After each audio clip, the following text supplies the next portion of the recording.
Hi, my name is Cameron Carlson with AnimeLocation.tv. I'm here at Ohayocon 2023 with Columbus Kimono. Hi guys. Alrighty, so it's only been such a short period of time. We saw you at MatsuryCon 2022. How have you been in such a short period of time?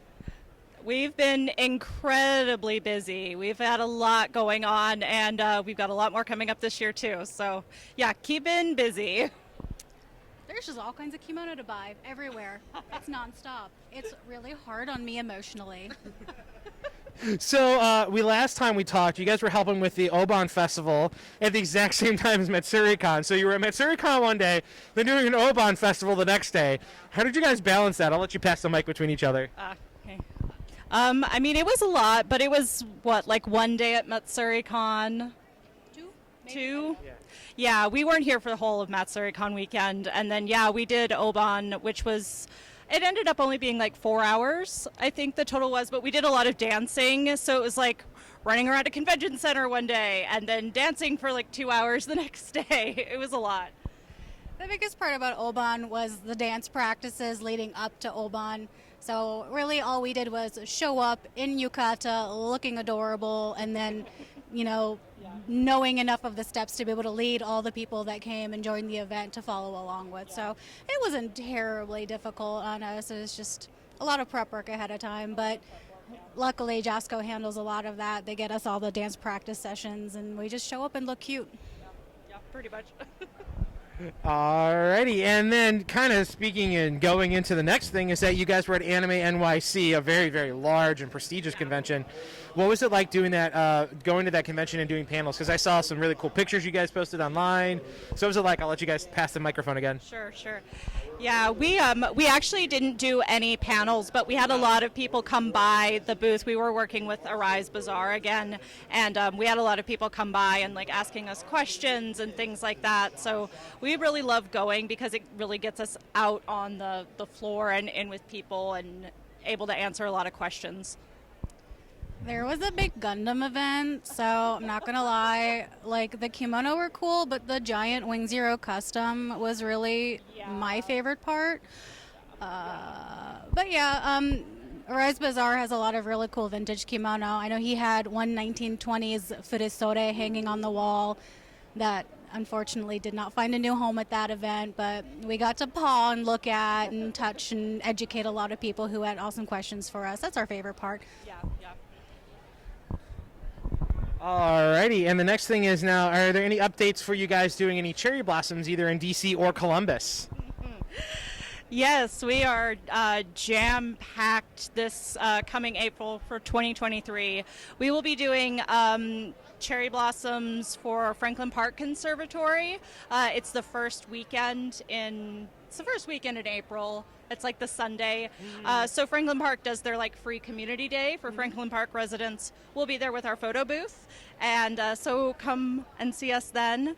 And then I will be in Boston the weekend after that for their anime convention. I don't remember what it's called. Anime Boston. Anime Boston. Right? Yeah. Anime Boston. Yeah, Anime Boston. And then we will be in DC the weekend after that for the National Cherry Blossom Festival. So we've got oh yeah, and then OSU. So while I'm in Boston, Kat is going to be helping out with Ohio State University's Student organization Cherry Blossom Festival. Yeah. So all of the cherry blossom things in April, we are going to be very, very busy. And IVO is having their own Cherry Blossom Festival also in Columbus. We'll be putting a little kimono display up for them. Not really directly involved, but I'll be loaning out some stuff out of my collection to put on display for them. So it'll be prettier. Is that enough for you guys? I'd say so. Jesus, I can't even keep up with that schedule. So tell us how much fun it was helping with a photo shoot at I can never pronounce it. Innis Woods, thank you.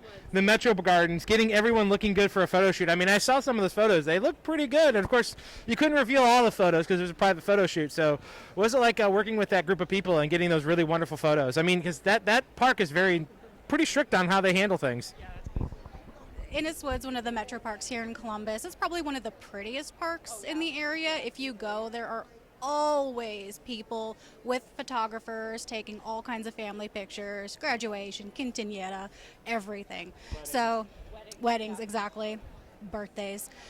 So we had a local lady here in Columbus reach out to us who wanted to do a furisode photo shoot before she got married with her furisode that she had gotten when she was doing work in Japan. She was working in Japan, and she got two of her friends involved, and they all had furisode, and basically we came in to dress them and fill in some of the accessory parts that they didn't quite have for their outfits. So dressing, accessories, the whole shebang. They brought in a hair and makeup lady too, so we got to just go along, help with poses, little tucks fixes here and there, because riding in a car in kimono is not the best.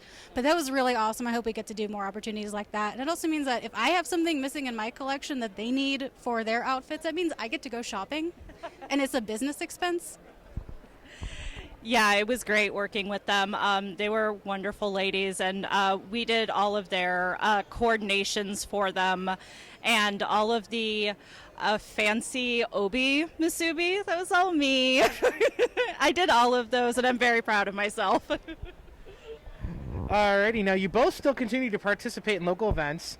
How's it been going into that? As we just discussed, you've got a lot coming up in April locally. Is there anything else coming up in the coming year, 2023 locally? Oh, locally. Well, we are scheduled for Oban in August with JASCO again. And then locally in state, we haven't confirmed yet, but we were contacted by a dojo out of Dayton that would maybe like us to come in and do some programming for them. So as far as that's concerned, that's Ohio. I'll probably be in Connecticut and St. Louis this year as well. It's just kind of see. So a lot of travel ahead of us. From a non-professional side aspect, our local kimono club, we're planning to do a little 1920s inspired group meeting sometime probably after Cherry Blossom Festivals. But we're scouting out locations in Ohio that have like the Roaring 20s era aesthetic, which is actually surprisingly hard to do. But if you're in the Columbus area and you want to hang out, wear kimono, and you want to do a 20s style Hakama Meiji era schoolgirl / Taisho era schoolgirl, find our Dejak group on Facebook. Alrighty, and going in with that, again, we're here at Ohayocon. You guys are doing a lot of panels. You just came from one. How has it been going for you guys? I mean, it's only Friday and we're already just super busy. Yeah, we had our first panel at noon today, and it was great. There was a lot of people showed up for it. We did a like a plus size kimono panel, so how to fit, if you're plus size, you're not super tiny, which we fall into that category. And then we just had our tea ceremony panel with our lovely colleague Amanda. Unfortunately, she couldn't join us for this. Okay. She had to leave. But yeah, she came in and did a wonderful tea ceremony. We've got two panels tomorrow, a traditional Japanese dance panel and a kimono basics panel. And then we'll be in the Yuki Matsuri room for a few hours tomorrow too with our photo booth. And then we have our final panel on Sunday, which is an advanced panel for Furisode. Yeah, right. Right. It's a lot. I regret some life choices. So speaking of with your connections across the East Coast, you worked with, as we discussed at Anime NYC, a Rise Bazaar. How did you guys get involved? Because they're out of Maryland, I think, right? Yeah, how did you guys get involved? So the owner, Paul, was actually last year put out kind of a blast on Facebook asking for people with kimono dressing experience because he needed help. So I just emailed him and was like, hey, that's basically like all that we do. And I said, if you can fly us to New York, we'll help. And so that's how we ended up with going to New York last year. And then we saw a street rat this time. Yeah, we did. We saw our first New York street rat. Okay. They're very big. Quick science fact, they're their own subspecies of rats by definition. Totally believe yeah, they're their own actual species of rat. As a scientist, it's just like, okay, we just made them, we're humans, we made this new species of animal, it's great. That explains a lot. So, kind of wrapping things up, are there any upcoming projects we haven't talked about that you guys still want to shout out that are not under NDAs? Can you think of anything? We're doing St. Louis, we're doing Cherry Blossom Festivals, Connecticut. No? Everything got covered? I did remember actually, and not next weekend, but the weekend after, I will be in Milwaukee for their anime convention too, and I'll be there with Arise. Kat can't join me for that one, unfortunately. But if you happen to be in Milwaukee for their convention, come say hi. Trying to remember that one. I know a lot on the East Coast, and I can't remember that one. Amki or something? Yeah. We'll look it up for you later. Yeah. So, just to wrap things up again, is there any way we can keep up with you online? AKA, I know you have a good Facebook that you guys kind of keep up with, some other social media. And then what would you like to say to all the fans that keep coming out to all your wonderful panels at every convention you guys are at?